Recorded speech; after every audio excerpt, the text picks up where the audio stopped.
도둑이 오는 것은 도둑질하고 죽이고 멸망시키려는 것뿐이요 내가 온 것은 양으로 생명을 얻게 하고 더 풍성히 얻게 하려는 것이라. 마귀가 공격해 옵니다. 어둠이 강해집니다. 지금도 공격해 오지만 2000년 전에 예수님이 이 땅에 오셨을 때도 마귀가 공격해 왔습니다. 누구를? 예수님도. 시험을 했습니다. 그때 그 시험을 예수님은 어떻게 막아내셨는가요? 극복하셨는가요? 마귀가 3번 공격했지요. 시험을 했지요. 예수님은 3번 다 신명기 말씀으로 방어하시고 마귀를 물리치셨습니다. 야, 40일 굶주린 예수에게 이 돌들이 떡덩이가 되게 하라. 예수님이 마귀야 물러가라. 아니요. 신명기 말씀. 사람이 떡으로만 사는 것이 아니요 여호와의 입에서 나오는 모든 말씀으로 사는 줄을 내가 알게 하라. 물리쳤어요. 첫 번째 시험을. 두 번째, 마귀가 또 성전 꼭대기로 가서 뛰어내려라. 너 그래 하나님 말씀에 시편 91편에 보면 저를 사자를 명하여서 너를 받들어서 너 다치지 않게 할 거 아니냐. 또 예수님은 신명기 말씀으로 마귀를 물리쳤습니다. 너희가 마사에서 심한 것 같이 너희의 하나님 여호와를 시험하지 말라. 하나님의 곱게 하나하나 시험하지 말라. 마귀가 또 공격합니다. 3번째 시험을 합니다. 천하만국과 영광을 보여주면서 나에게 무릎 꿇고 절하라 경배하라. 그러면 내 이 모든 것을 너에게 주리라. 예수님이 또 신명기 말씀으로 저항하시고 물리치십니다. 내 하나님 여호와를 경외하여 그를 섬기면 내가 너를 어찌 섬기리라. 하나님 말씀에 여호와를 섬기라고 했습니다. 여러분, 예수님 지금부터 한 2000년 전에 이 땅에 오셨습니다. 근데 그때 마귀가 와서 공격할 때 예수님은 뭘로 막으셨다고요? 지금부터 한 3500년, 3400년 전에 모세가 한 신명기 말씀을 가지고 마귀를 대적했습니다.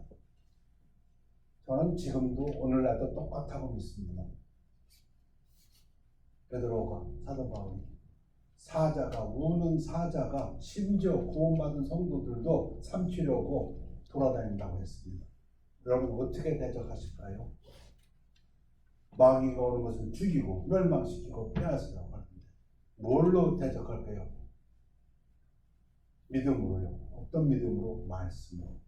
그래서 오늘은 신명기, 예수님께서 그렇게 인용하셨던 신명기 중에서 아주 유명한, 어째 보면 구약 전체를 대표한다고까지 어떤 신학자들은 그렇게 높이는 부분이 신명기 28장입니다. 그런데 신명기 28장이 꽤 깁니다.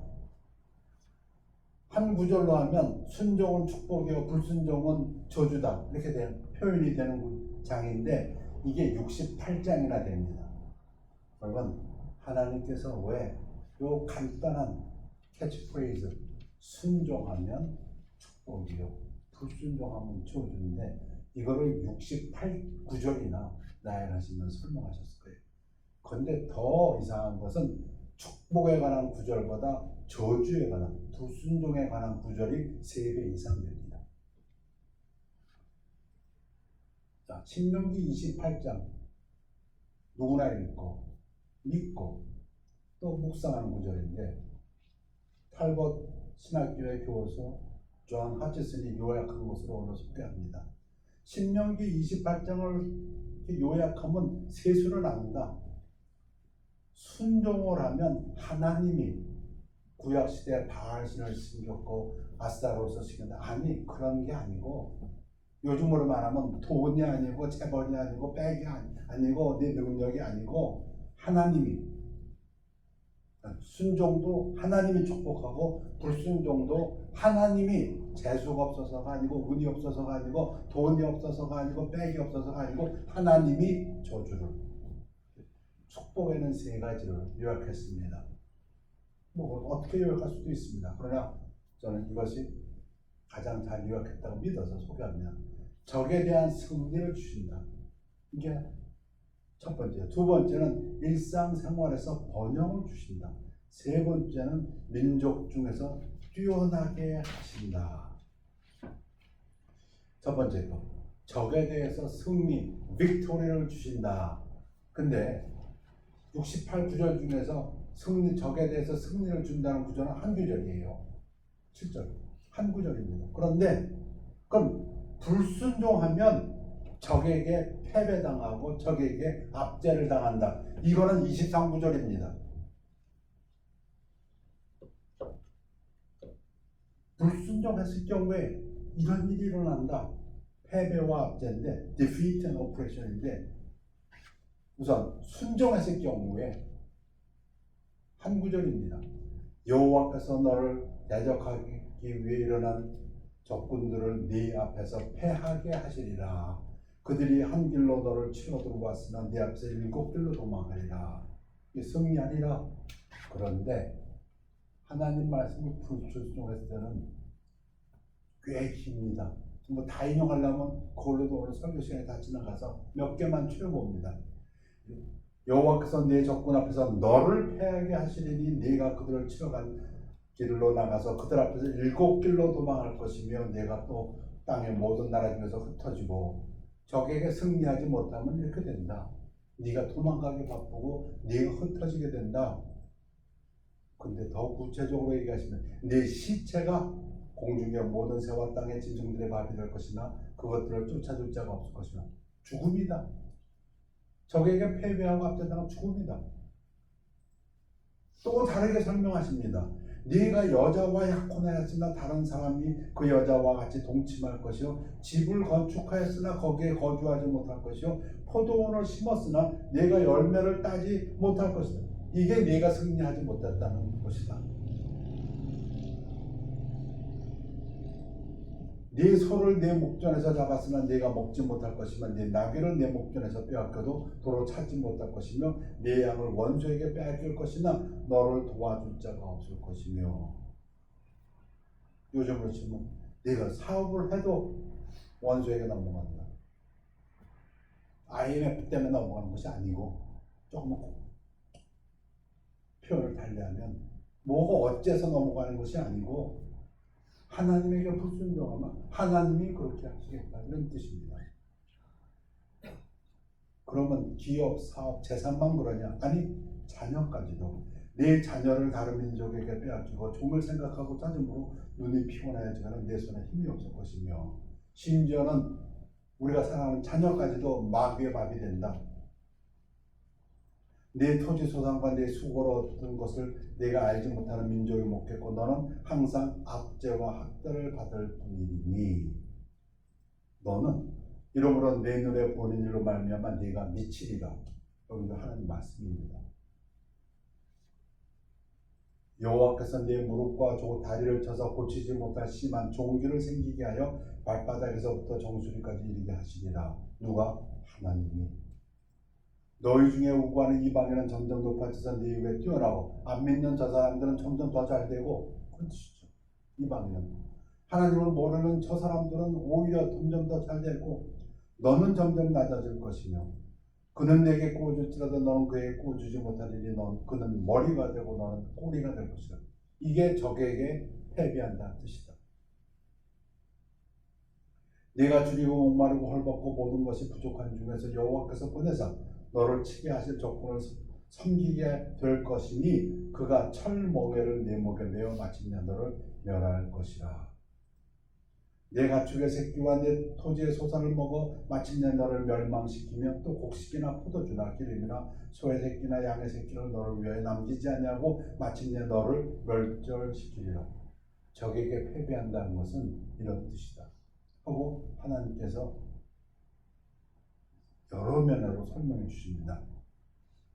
순종을 하면 하나님이 축복하신다. 첫 번째, 적에게 승리를 주신다. 그러나 만약에 불순종을 하면 적에게 패배를 당하고 압제를 당하게 되는데, 두 번째, 순종을 하면 하나님이 일상생활에서 번영을 주신다. prosperity. 이거는 8구절이 있습니다. 신명기 28장 68구절 중에서 8구절을 일상생활에서 번영으로 설명하셨는데, 만약에 불순종하면 일상생활에서 파멸과 좌절을 주신다. ruin and frustration. 좌절을 느낀다. 성취감이 아니라 좌절을 느끼고 딱 이거는 3배가 됩니다. 24구절입니다. 하나님께서 순종의 축복은 왜 8자리를 했는지 제가 한번 생각해 보니까 이해는 돼요. 여러분 죽음을 한번 생각하죠. 죽음. 사람이 살아있다 하면은 그거는 한 문장이면 됩니다. 그런데 죽을 땐 이유가 많더라고요. 뭐 아파서 죽은 사람도 있고, 암 걸려 죽은 사람도 있고, 뭐 떨어져서 죽은 사람도 있고, 뭐 지진 때문에 죽은 사람도 있고, 뭐 때문에 죽은 사람도 있고, 뭐 때문에. 아마 그래서 불순종의 저주는 더 많이 설명하셨는가. 건강도 그렇잖아요. 건강하다 한마디면 되는데 건강하지 못할 때는 뭐 여러 가지가 있죠. 뭐 손이 아픈 것다, 뭐 눈이 아프다, 발이 아프다, 뭐 숨이 차다, 뭐 등등등등등. 아마 그래서 그랬는지는 모르겠어요. 자, 이것도 다 읽으면은 오늘 제 설교 시간 가지고는 감당이 안 돼서 몇 개만 읽으려고 합니다.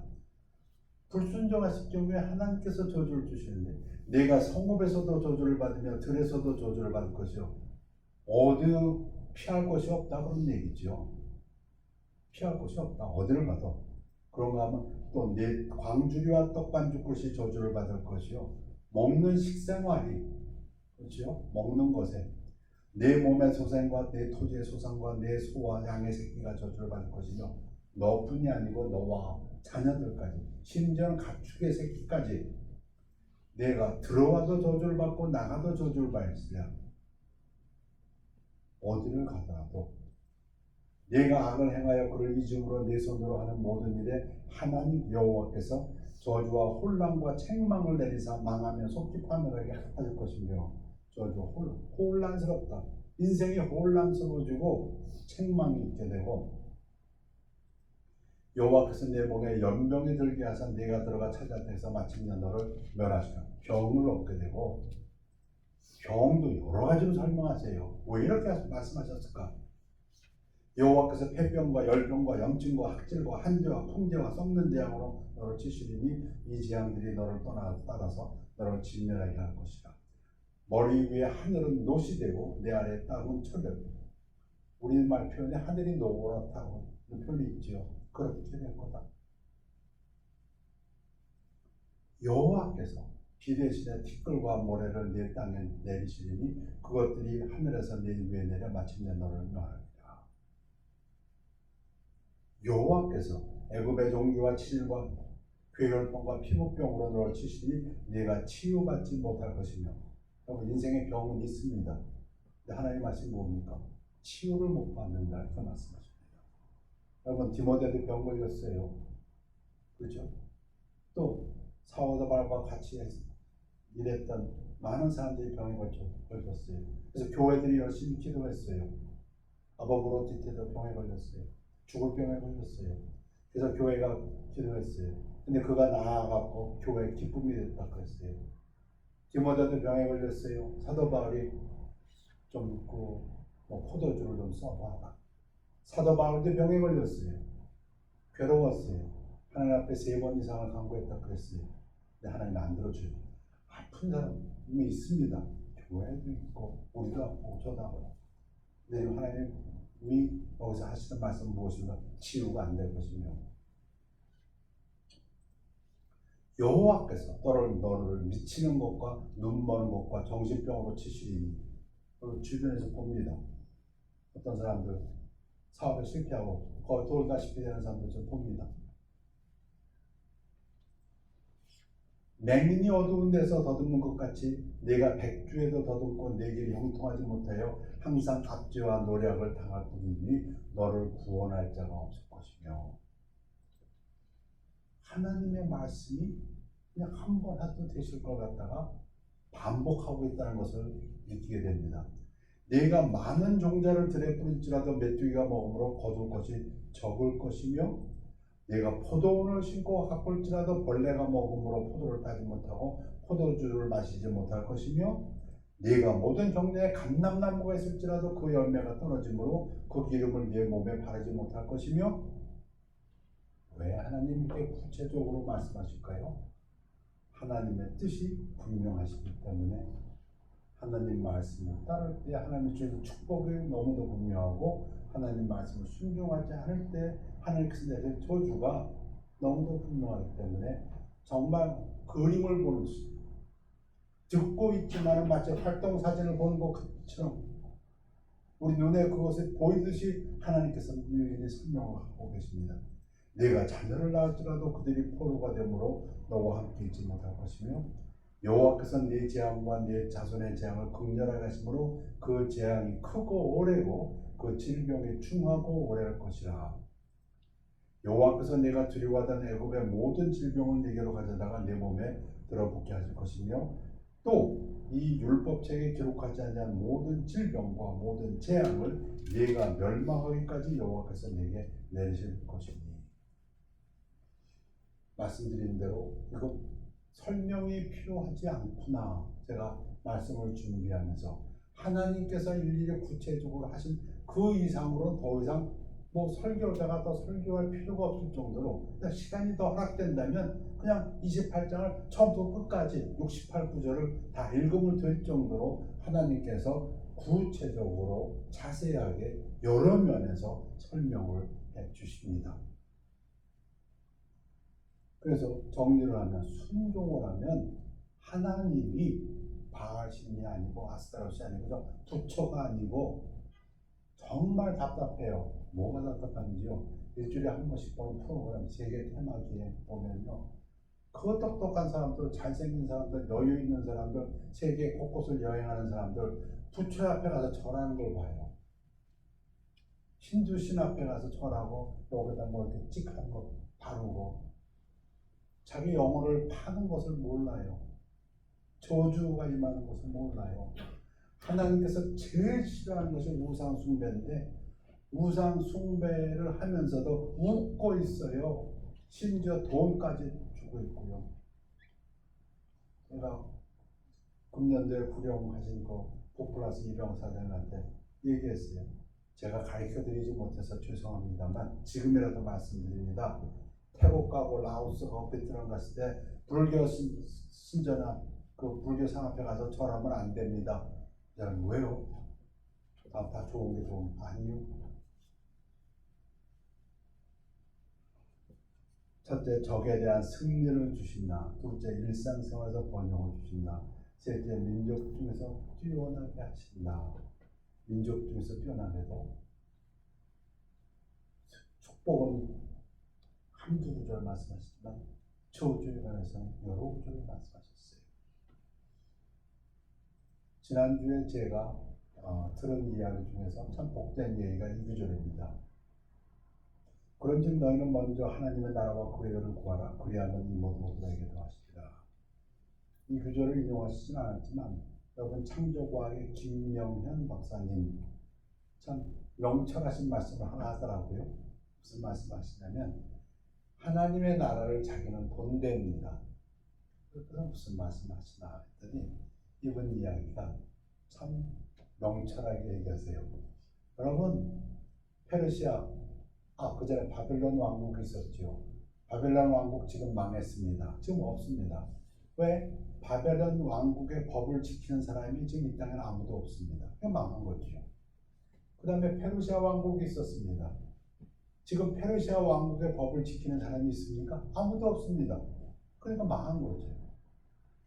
마찬가지로 알렉산더의 히랍, 그리스 대제국이 있었지만 지금 아무도 히랍 제국의 그 법을 따르는 사람은 없습니다. 히랍 제국 망한 겁니다.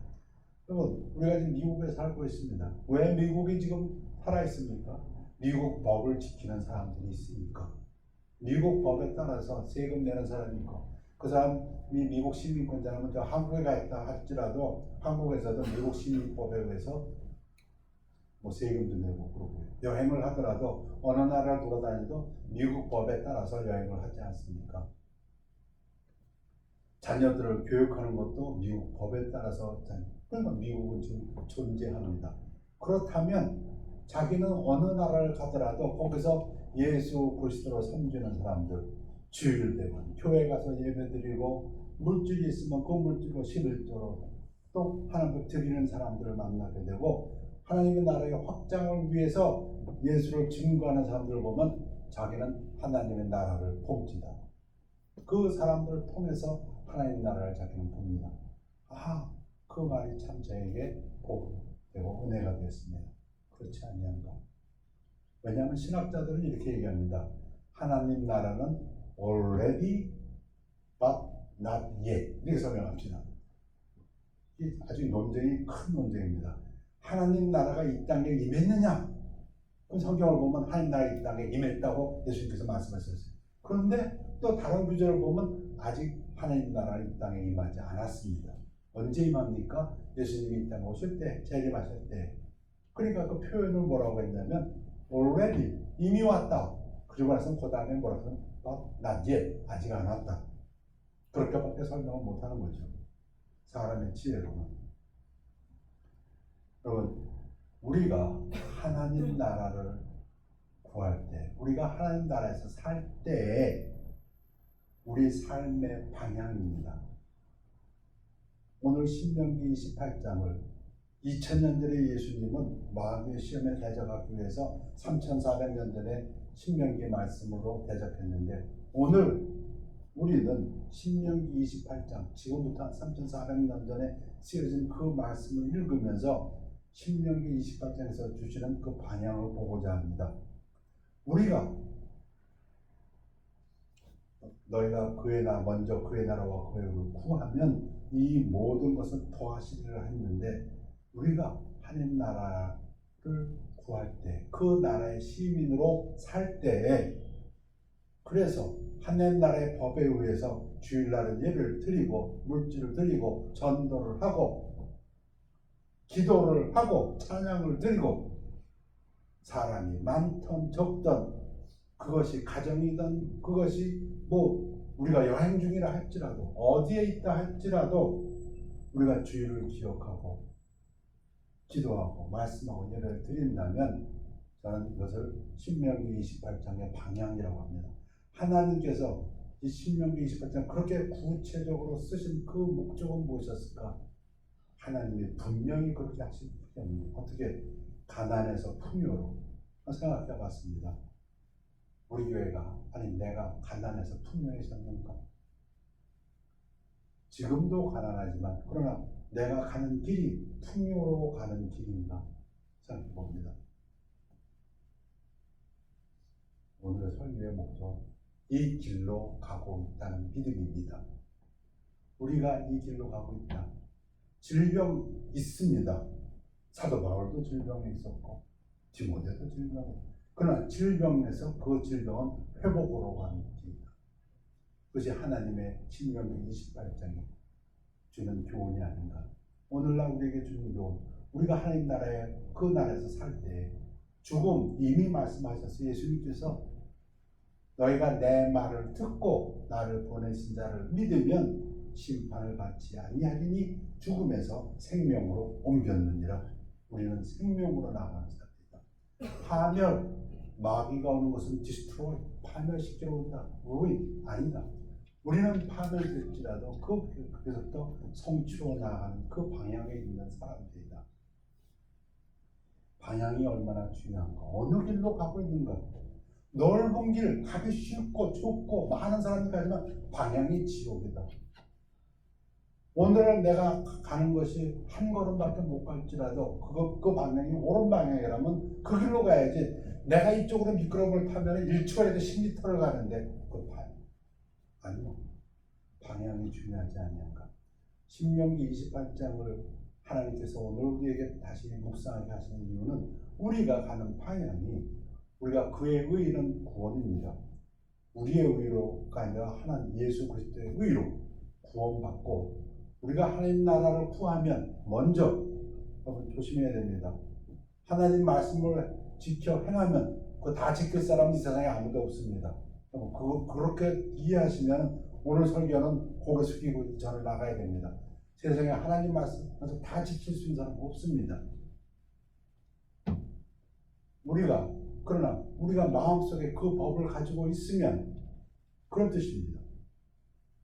너희가 그 법을 가지고 지키면 하는 말씀은, 자, 내가 미국 시민이고 미국의 법이 나한테 살아있다는 것은 내가 항상 교통법을 100%다 지켜 아니 그러지 못합니다. 저도 때때로 티켓 받습니다.